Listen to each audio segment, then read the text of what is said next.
కాకినాడ జిల్లా Tuni municipal chairperson seat Telugu Desam party కైవసం చేసుకుంది. సోమవారం జరిగిన మున్సిపల్ కౌన్సిల్ అత్యవసర సమావేశంలో చైర్పర్సన్, వైస్ పర్సన్ ఎన్నికల్లో నార్ల భువనసుందరి, అచింట సురేష్ ఏకగ్రీవంగా ఎన్నికయ్యారు. సమావేశానికి కౌన్సిల్ సభ్యులు డుమ్మా కొట్టారు. తుని పట్టణ అభివృద్ధికి అన్ని విధాలుగా తోడ్పడతామని ఎమ్మెల్యే యనమల దివ్య తెలిపారు. మున్సిపల్ చైర్పర్సన్, వైస్ చైర్పర్సన్తో ఎన్నికల అధికారి ఆర్వో రవికుమార్ ప్రమాణ స్వీకారం చేయించారు.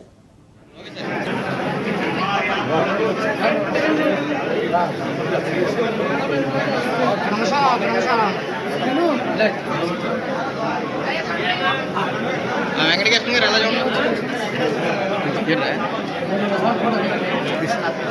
Okay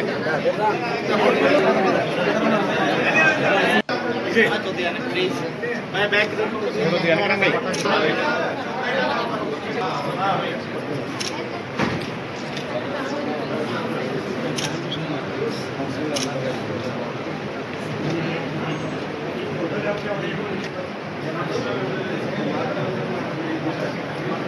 okay